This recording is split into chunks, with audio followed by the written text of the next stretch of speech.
اللہ کے فضل و کرم سے حضور صلی اللہ علیہ وآلہ وسلم کی امت ہیں، اور اللہ نے آپ اور ہمیں حضور صلی اللہ علیہ وآلہ وسلم کی ذات پر ایمان نصیب فرمایا ہے۔ الحمدللہ ہم مسلمان ہیں اور مسلمان گھرانوں میں پیدا ہوئے ہیں۔ یہ اللہ کا کرم ہے، ہمارا کوئی کمال نہیں ہے، اللہ نے احسان کیا ہے۔ ذالک فضل اللہ یؤتیہ من یشاء، اللہ جس پر چاہے اپنے فضل کا اور اپنے کرم کا احسان کا معاملہ فرماتے ہیں۔ چناؤ اللہ ہی کا ہے۔ آپ دیکھ لیں، ایک ہی دن حضرت موسیٰ پیدا ہوئے اور اسی دن ایک اور بھی لڑکا پیدا ہوا، اس کا نام بھی موسیٰ تھا، اور دونوں کی پرورش جو ہے خلاف عادت ہوئی۔ یعنی حضرت موسیٰ علیہ السلام تسلیم کی والدہ نے ان کو صندوق میں بند کیا، اور وہ صندوق پانی کی مخالف سمت تیرتا ہوا اسی فرعون کے گھر چلا گیا، جس کے ڈر سے انہوں نے اپنے بیٹے کو صندوق میں بند کر کے دریا میں پھینکا تھا۔ تو حضرت موسیٰ کی پرورش فرعون کے گھر میں ہوئی، اور فرعون کے آنگن میں ہوئی، اور فرعون کے بالکل سرپرستی میں ہوئی۔ دوسرا موسیٰ، اس کا نام تھا موسیٰ بن ظفر، اس کا ذکر بھی قرآن پاک ہے، موسیٰ بن ظفر کا۔ اس کی والدہ نے بھی اس ڈر سے کہ بجائے اس کو فرعون قتل کروا دے، اس نے اسے ایک غار کے اندر رکھ کے باہر سے غار کا دروازہ بند کر دیا کہ چلو اندر ہی مر جائے گا، میری آنکھوں کے سامنے تو قتل نہیں ہوتا۔ اب اللہ نے بچانا تھا، تو اس موسیٰ بن ظفر کی پرورش کی ڈیوٹی اللہ نے جبرائیل علیہ السلام کو دے دی، جو اللہ کا نبی ہے۔ حضرت موسیٰ، ان کی پرورش اللہ کے نبی کی پرورش فرعون کے گھر میں، اور یہ جو دوسرا موسیٰ بن ظفر ہے، اس کی پرورش جبریل کے ہاتھوں میں۔ اور روایات میں آتا ہے جبریل امین علیہ السلام ایک انگلی پہ پنیر، ایک پہ شہد، ایک پہ مکھن لگا کر آتے، اور اس موسیٰ بن ظفر کو اپنی انگلیوں سے یہ خوراک دے کر جاتے، چٹا کر۔ ادھر فرعون کی گود میں حضرت موسیٰ پلتے رہے، ادھر جبریل کی پرورش میں یہ موسیٰ بن ظفر پلتا رہا۔ لیکن اخیر کیا ہوا، جو فرعون کی گود میں پلا وہ اللہ کا نبی رہا، اور جو جبرائیل کی پرورش میں پلا وہ دنیا کا سب سے بڑا کافر بنا۔ تو یہ تقسیم اللہ کی ہے، یہ بات ذہن میں رکھنا۔ اللہ کی تقسیم کو ہم نہیں تبدیل کر سکتے۔ آپ دیکھ لیں ابو جہل کو حضور نے فرمایا اللہم اہلک فرعون ھذہ الامت ابا جہل، اے اللہ اس امت کے فرعون ابو جہل کو ہلاک کر۔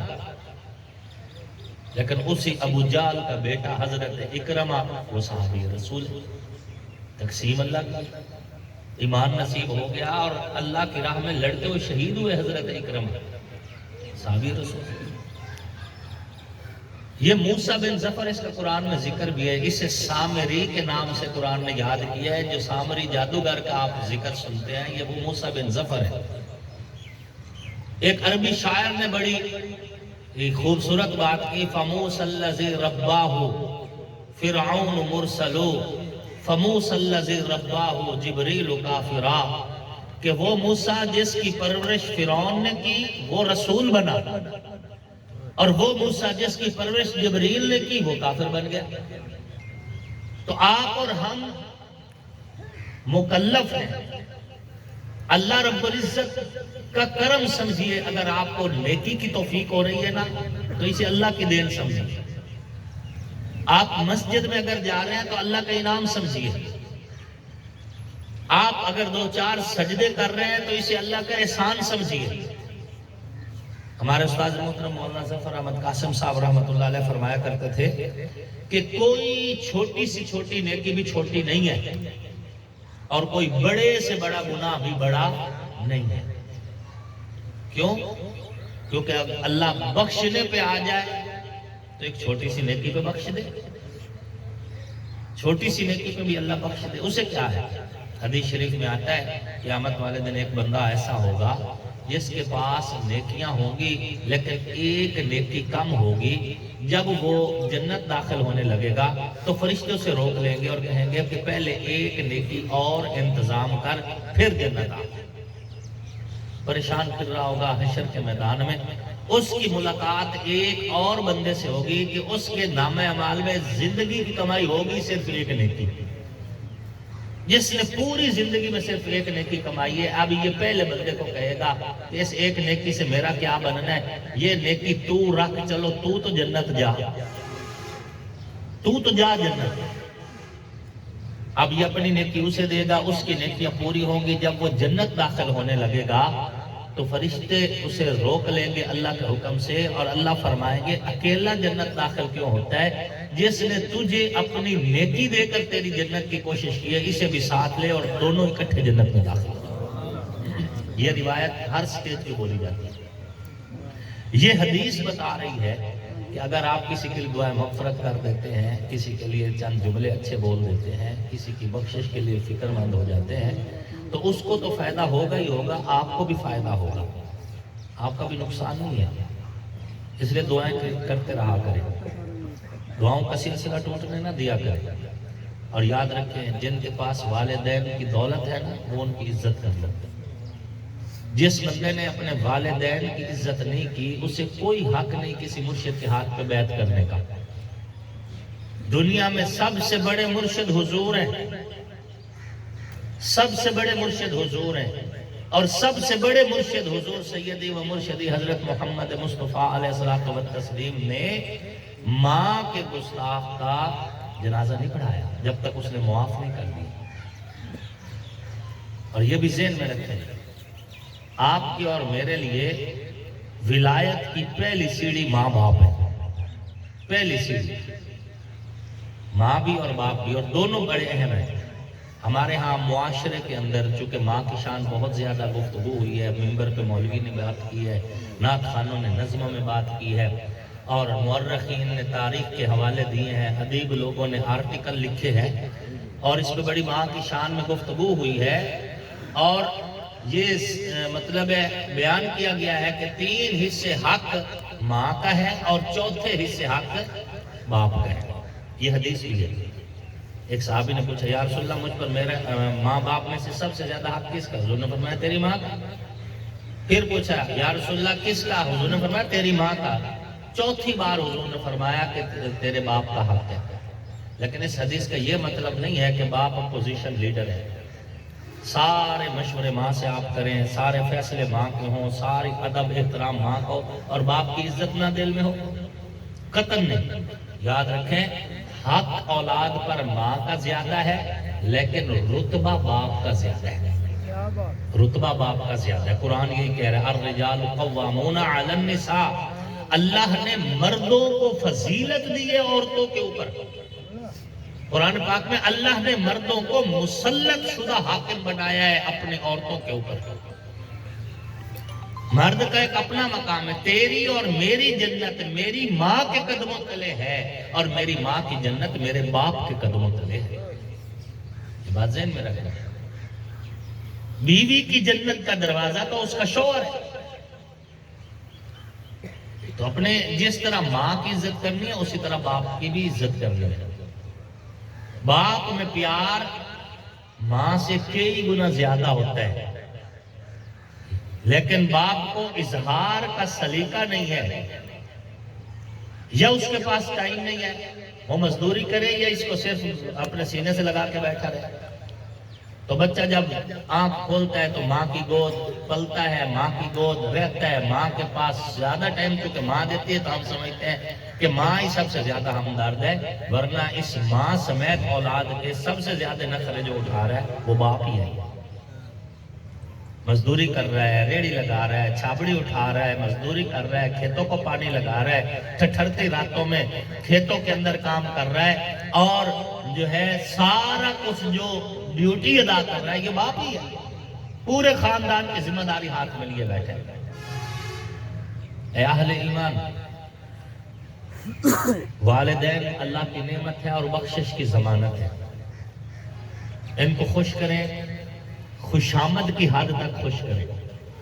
خوشامد ویسے حرام ہے، لیکن اگر اپنے ماں اور باپ کی جائے تو یہ عبادت ہے، اپنے استاد کی جائے یہ عبادت ہے، اپنے مرشد کی جائے یہ عبادت ہے، دنیاوی خرچ سے اگر کسی کی خوشامد کی جائے یہ حرام قرار دی گئی۔ آپ اگر باپ چارپائی سے اتر رہے اور اس کے جوتے سیدھے کر دیے ہیں تو یہ خوشامد نہیں، عبادت ہے۔ والدہ محترمہ نے اگر پانی مانگا ہے تو آپ یوں دو ہاتھوں پہ گلاس رکھ کے دے رہے ہیں تو یہ خوشامد نہیں، یہ عبادت ہے۔ والدین کی خوشامد کرنا بھی عبادت میں ہے۔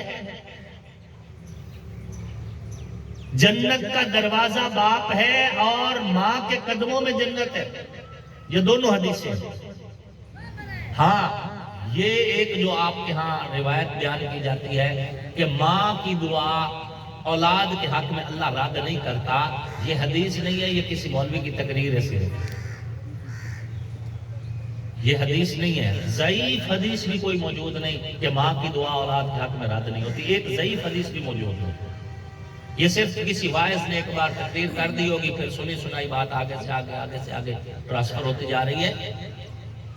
یہ حدیث باپ کے حق میں ہے صحیح سند کے ساتھ کہ باپ کی دعا اولاد کے حق میں اللہ کبھی بھی رد نہیں کرتا۔ سبحان اللہ۔ اولاد کے حق میں باپ کی دعا اللہ کبھی بھی رد نہیں کرتا۔ اس لیے افراط تفریط نہیں ہے، باپ کی بھی عزت کریں، ماں کی بھی عزت کریں، اور اللہ کا شکر بھی ادا کریں کہ اللہ نے آپ کو اور ہمیں حضور کا امتی بنایا ہے اور ہمیں مسلمان بنایا ہے۔ اللہ رب العزت کا قرآن پاک میں یہ وعدہ ہے لَإِن شَكَرْتُمْ لَأَزِيدَنَّكُمْ، اگر تم شکر ادا کرو گے میں نعمتوں کو بڑھاتا رہوں گا۔ اللہ وحدہ لا شریک کی وحدانیت کا پورا یقین رکھیں، یاد رکھیں۔ حضور صلی اللہ علیہ وآلہ وسلم نے فرمایا کہ الثقۃ کنزی، کامل یقین جو ہے یہ خزانہ نبوت میں سے ہے۔ خزانہ نبوت، کامل یقین کہ جو حضور نے فرما دیا سچ وہی ہے۔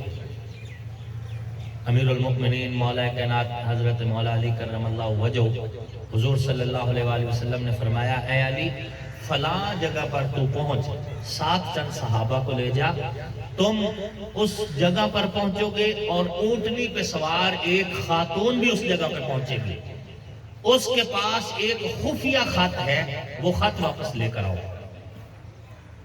حضرت مولا علی کرم اللہ وجہہ جب وہاں پر پہنچے تو عین اسی لمحے وہ عورت بھی اونٹنی پہ سوار وہاں پر پہنچ رہی تھی۔ حضرت مولا علی کرم اللہ وجہہ نے یہ نہیں فرمایا کہ تیرے پاس خط ہے یا نہیں، یہ نہیں فرمایا، کیا فرمایا؟ خط نکال۔ اس عورت نے قسمیں کھانا شروع کر دیا کہ میرے کو تو خط ہے ہی کوئی نہ۔ حضرت مولا علی کرم اللہ وجہہ کے بڑے تاریخی الفاظ ہیں جو احادیث کے اندر موجود ہیں، فرمایا شرافت سے خط دیتی ہے تو دے، ورنہ ہم تیرے جسم کے خفیہ حصوں کی بھی تلاشی دیں گے۔ مجھے قسم ہے اس رب کی جس نے محمد کو نبوت بخشی ہے، جس زبان نے کہا ہے کہ خط ہے اس پر جھوٹ جاری ہوتا ہی نہیں۔ اپنا یقین کا اظہار کیا حضور کی بات پر، یقین کا کہ اس زبان پر جھوٹ جاری نہیں ہوتا۔ اب عورت نے جب دیکھا کہ علی تو اتنا ثابت قدم کہہ رہا ہے، تو اس کے دل میں اللہ نے ڈر جو ڈالا تو اس نے اپنے بالوں کے اندر چھپا ہوا خط نکالا حضرت علی کے سامنے کر دیا۔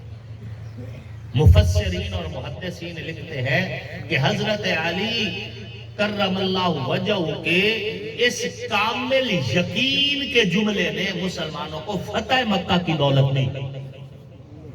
اگر یہ خط مشرکین مکہ تک پہنچ جاتا تو وہ تیاری کر لیتے۔ یقین، کامل یقین خزانہ نبوت میں سے، بس یہ یقین رہنا چاہیے۔ حضرت مولا علی کرم اللہ وجہہ ایک دیوار کے سائے میں بیٹھے اور محسوس ہو رہا ہے کہ دیوار گرنے والی ہے، ابھی گر جائے گی دیوار۔ دیکھنے والے نے کہا علی دیوار کے سائے سے اٹھ جاؤ، دیوار گر گئی، نقصان ہوگا۔ حضرت مولا علی کرم اللہ وجہہ فرماتے ہیں دیوار نہیں گرے گی،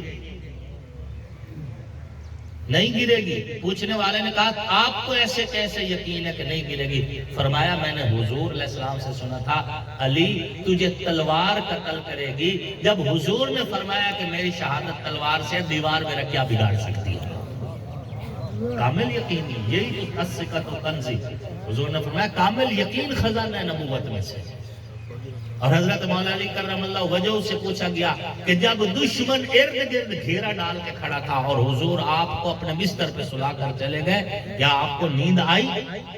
فرمایا زندگی میں سکھ کی رات تو سویا اسی رات ہو، اس لیے کہ مجھے یقین تھا کہ حضور نے فرمایا تھا فلاں جگہ پر تیری میری ملاقات ہوگی۔ جب حضور نے فرما دیا جب تک ملاقات حضور سے نہیں ہونی مجھے موت نہیں آ سکتی، مجھے تسلی تھی، اس لیے میں بستر پہ سویا۔ کامل یقین رکھیں اپنے رب پر، اس وحدہ لا شریک سے ہی اپنی امیدیں وابستہ رکھیں۔ ہم سب اللہ کے بندے ہیں اور اللہ کو ہماری ضرورتوں کا احساس ہے، اس رب کے اوپر پوری اطاعت کریں، اس سے امیدیں رکھیں، اور اللہ مومن کے گمان پہ فیصلہ کرتے ہیں۔ آپ اللہ سے جتنا بڑا گمان کرو گے اللہ اتنی بڑی راہ آپ کے لیے کھول دیں گے، اتنے راستے کھول دیے جائیں گے۔ باقی نصیب سے زیادہ ملنا نہیں ہے، مقدر سے زیادہ آپ اس میں کچھ ڈال نہیں سکتے۔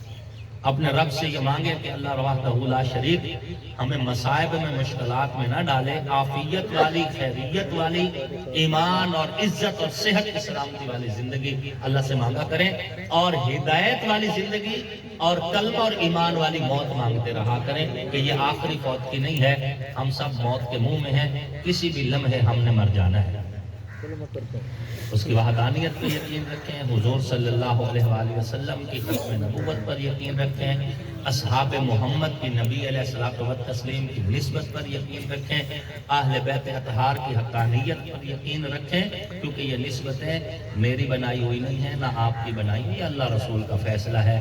بڑی واضح اور صاف سی بات ہے، جو نبی کی چادر تطہیر کی چھاؤں میں ہے وہ بھی حضور ہی کا انتخاب ہے، جو حضور کے گنبد خضرا کی چھاؤں میں ہے وہ بھی حضور ہی کا انتخاب ہے، جو حضور کے بستر پہ سویا وہ علی بھی حضور کا انتخاب ہے، اور جس کی گود میں حضور سر رکھ کر سوئے وہ ابو بکر بھی حضور کا انتخاب ہے، جن کے گھر میں حضور داماد بن کر گئے وہ بھی حضور کی پسند ہے، جو حضور کے گھر میں داماد بن کر آئے وہ بھی حضور کی پسند ہے۔ فیصلے اللہ رسول کے ہیں، ہم نے تو تسلیم کرنا ہے نبی کی ہر نسبت کو، وہ چاہے نبی کا یارانہ ہے، چاہے نبی کا گھرانہ ہے، چاہے حضور کے در والے ہیں، چاہے حضور کے گھر والے ہیں، جن کو جو جو عزت مقام نسبت ملی ہے ہم تسلیم کرتے ہیں، اس لیے کہ حضور علیہ الصلوۃ والتسلیم کا شہر بھی نسبت والا ہے، زمانہ بھی نسبت والا ہے، یارانہ بھی نسبت والا ہے، اور حضور کا گھرانہ بھی نسبت والا ہے۔ ہم نے تسلیم کرنا ہے اور ہماری ڈیوٹی یہی ہے، ہماری ڈیوٹی یہی ہے۔ اللہ رب العزت آپ کو ہم سب کو خالص توحید والی زندگی نصیب فرمائے، حضور صلی اللہ علیہ وآلہ وسلم کی ختم نبوت کے عقیدے والی زندگی نصیب فرمائے، اصحاب محمد و آل محمد کی پکی سچی غلامی نصیب فرمائے، اور ان مقدس ہستیوں کے نقش قدم پہ چلتے ہوئے اللہ آپ کو ہم سب کو ہدایت والی زندگی اور ایمان والی موت نصیب فرمائے، اور فوت ہونے والی اس اسلامی مرحومہ ماں کے حق میں ابھی آپ اور ہم جو مل کر دعا کریں گے کچھ دیر بعد، اس دعا سے مرحومہ کو بھی اللہ نفع نصیب فرمائے، اور ہم جو زندہ بیٹھے اللہ ہم سب کو بھی نفع نصیب فرمائے۔ شاعر دی نشیری ہے نہ فن پارا ہے ادیبہ دا، نہ گلے کے خطیبہ دی، نہ جھولا ہے نقیبہ دا، عداوت ہے نہ رولا ہے، تکیہ ہے نہ اولا ہے، علی نو پیر مندہ ہاں نبی دا ویر مندہ ہاں، علی تاثیر ایمان دی، علی تفسیر قرآن دی، علی ہے سوز جرت دا، علی شمشیر یزدان دی، علی ہے درد الفت نو میں فرض اپنا بڑا چھڑے، نبی مولا دے آکھڑ تے علی مولا اکھا چھڑے، علی میرا ترہ پر ہے میں نوکر اس نے بچیاں دا، میرا کلمہ عقیدہ بھی ہے صدقہ سچے سچیاں دا، علی دا شان مجمع نو خدا زامن سنا چھڑے، نبی مولا دے آکھڑ تے علی مولا اکھا چھڑے، نبی دی آل دا نوکر میں ہک بال دا نوکر، اے گل دو چار دیں دی نہیں میں سالہ سال دا نوکر، نبی دی آل دے بارے عقیدہ میں دسا چھڑے، نبی مولا دے آکھڑ تے علی مولا اکھا چھڑے، لکھا آصف قصیدہ ہے رکھی نہ گل پوشیدہ ہے، نبوت تو شنیدہ ہے علی مولا عقیدہ ہے، وما علینا الا البلاغ المبین۔